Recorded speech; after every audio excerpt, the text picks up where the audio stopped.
Hi and welcome back to the channel.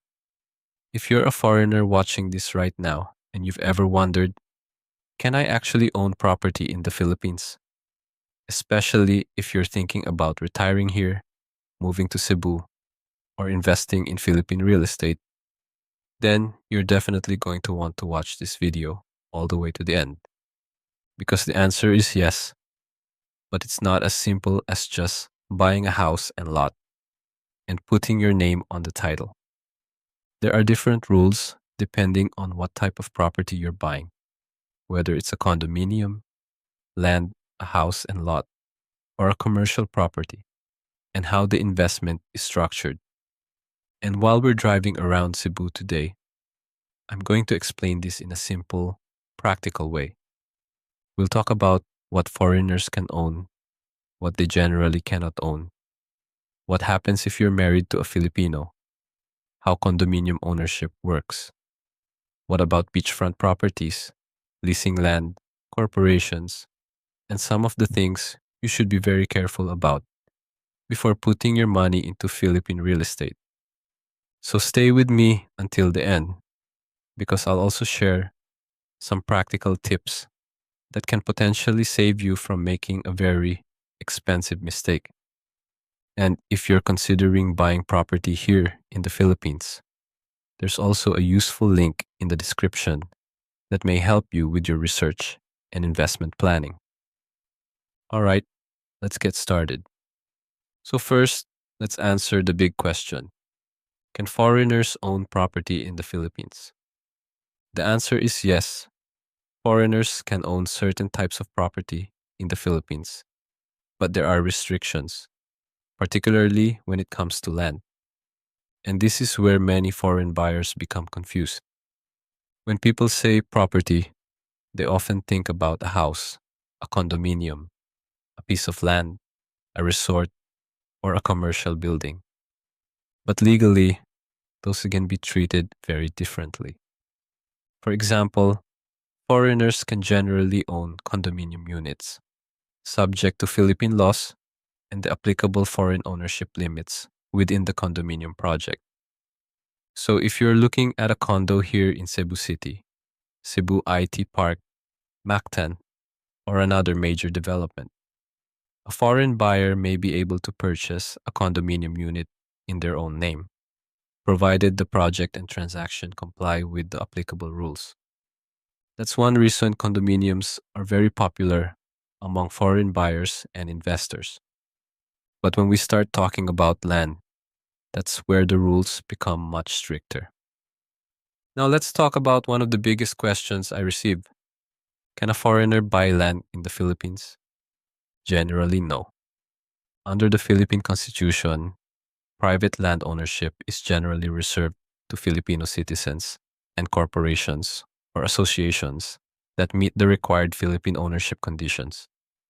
So if you're a foreigner and you see a beautiful piece of beachfront land here in Cebu and think, I want to buy this land, build a beautiful beach house, and put it in my name, you generally cannot simply purchase that land and register it under your own name.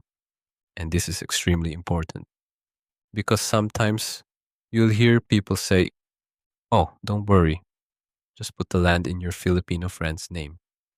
Or just use a Filipino nominee. Please be very careful with arrangements like that.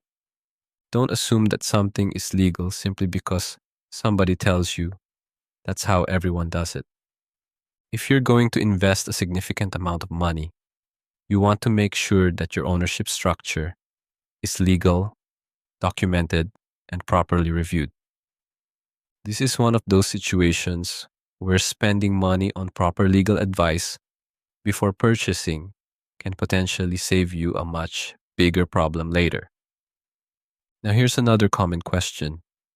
Okay, Bernard, I understand that foreigners can't generally own land, but can I own a house? This is where you need to understand the difference between the building and the land underneath it. A foreigner may have ownership rights in certain structures or improvements under circumstances permitted by Philippine law. But if the house is permanently attached to land, the land ownership restrictions still matter. So you shouldn't simply think, I'll just buy the house instead of the land. The actual legal arrangement needs to be examined. For example, there are situations where a foreigner may lease land and build or own improvements according to the terms of the lease and applicable law. But again, this needs to be properly structured. Don't just sign a private agreement because someone tells you it's okay. Have the documents reviewed. Now let's talk about probably the easiest real estate option for many foreign buyers: condominiums. If you're looking to live in Cebu, especially if you're a retiree, digital nomad, professional, or investor, condominiums can be a very practical option. Foreigners can generally own condominium units, subject to the legal foreign ownership limits applicable to the condominium project. So you might be looking at a one-bedroom unit in Cebu IT Park, or perhaps a two-bedroom condo near the business districts, or maybe something in Mactan where you're closer to the airport and beaches. These are all types of properties that foreign buyers commonly explore. And condos can also potentially generate rental income, depending on the location, building rules, market demand, and how the unit is managed.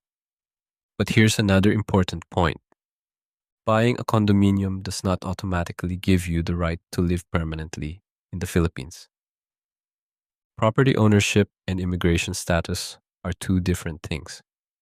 Owning a condo does not automatically mean you receive a Philippine visa or permanent residency. So if your plan is to retire here, make sure you're also researching the appropriate immigration and residency options for your circumstances. Now let's talk about another question I get all the time. What if I'm married to a Filipino or Filipina? This is where you need to be especially careful. Being married to a Filipino does not automatically mean that a foreign spouse can personally own Philippine land. The legal rules surrounding land ownership, marriage, property regimes, inheritance, and succession can become quite complicated. So don't make a major purchase based solely on what a friend, agent, relative, or even another foreigner tells you. Your specific circumstances matter. If you're married to a Filipino and you're considering buying land, I strongly recommend speaking with a Philippine lawyer who handles real estate and property law. Have them explain exactly who can legally own the property, how should the title be structured, what happens if one spouse dies, what happens if the marriage ends, what happens to the property in the future. These are questions you want answered before you invest, not after there's already a problem.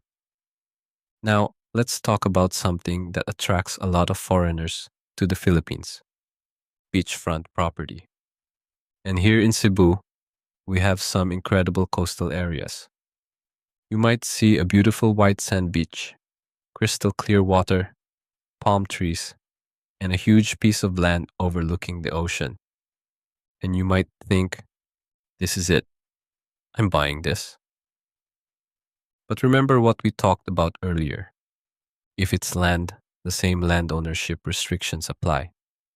So a foreigner generally cannot simply buy that beachfront land in their personal name. However, there may be legally permitted investment structures or lease arrangements, depending on the circumstances and the intended use of the property. For tourism projects, resorts, hospitality businesses, and other developments, the legal structure can become even more important. And that's why I always tell foreign buyers, don't start with the property, start with the legal structure. First, figure out what you're legally allowed to own or control. Then find the property that fits that structure. That approach can save you a lot of headaches. Another question I often hear is, can I create a Philippine corporation and buy land? There are circumstances where Philippine corporations that meet the constitutional ownership requirements can own land. But, and this is very important, you cannot simply create a corporation, put a foreigner in control, and assume that automatically makes land ownership legal.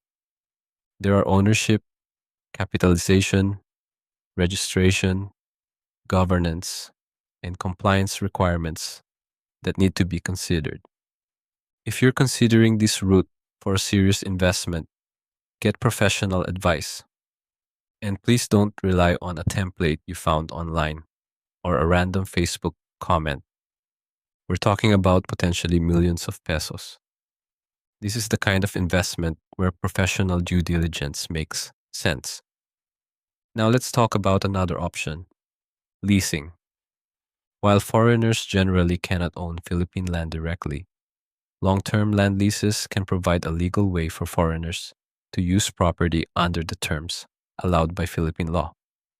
This can be particularly interesting for people who want a beachfront vacation property, a retirement home, a resort or hospitality business, a commercial project. The exact lease structure, duration, renewal provisions, construction rights, taxes, and other terms are extremely important. So if you're considering a long-term lease, don't just look at the monthly or annual rental amount. Look at the entire contract. What happens when the lease expires? Who owns the improvements? Can you renew? Can you assign the lease? Who pays the taxes? Who is responsible for maintenance? What happens if the property is sold? Those details matter. Now, let me give you a few things I would personally want every foreign buyer to know. Number one, don't use a nominee just because someone tells you it's easy. Number two, don't buy property without checking the title and documents. Number three, don't assume marriage automatically gives you land ownership rights. Number four, don't send a large amount of money before proper due diligence. And number five, don't rely entirely on verbal promises. If it's important, put it in writing, check the documents, verify the ownership, understand the taxes and fees, and get independent professional advice. A reputable real estate professional should not be afraid of you asking questions. In fact, a good agent should encourage you to do your due diligence. Now, before we continue our drive, I want to make an important disclaimer. This video is for general educational and informational purposes only. It is not legal, tax, immigration, or financial advice. Philippine property laws and regulations can be complex, and the rules can depend on your citizenship, marital status, property type, ownership structure, location, and intended use. Laws, regulations, taxes, project rules, and ownership requirements can also change. So before purchasing any property or making a major investment, please consult a qualified Philippine real estate lawyer, tax professional, and other appropriate professionals who can review your specific situation. And if you're working with a real estate agent, make sure you're dealing with a properly licensed or authorized professional. Your goal shouldn't simply be to find a beautiful property. Your goal should be to make sure the property, documents, ownership structure, financing, and investment strategy all make sense. So, can foreigners own property in the Philippines? Yes, but what you can own, how you can own it, and how you structure the investment are extremely important. If you're considering Cebu specifically, there are still plenty of opportunities. Condos, residential developments, investment properties, hospitality projects, and other legally structured investments can all be worth exploring depending on your goals. And if you're watching this from the US, Canada, Australia, the UK, Europe, Japan, or anywhere else, and you're thinking about moving, retiring, or investing here in Cebu, I hope this video gave you a better starting point. I've also placed some useful links in the description that may help you research Philippine real estate, investment opportunities, and the Cebu property market. Take a look at those links before making any decisions, and always do your own due diligence. If you found this video useful, hit the like button, subscribe to the channel, and turn on notifications. And I'm curious, if you could buy property anywhere in the Philippines, where would you choose? Cebu City, Mactan, a beachfront town in southern Cebu, or somewhere else? Let me know in the comments. And if you want to see more of Cebu, Philippine real estate, investment opportunities, neighborhoods, and what it's actually like driving around here, stay tuned. There's a lot more of Cebu to explore. Thanks for watching, and I'll see you on the next drive.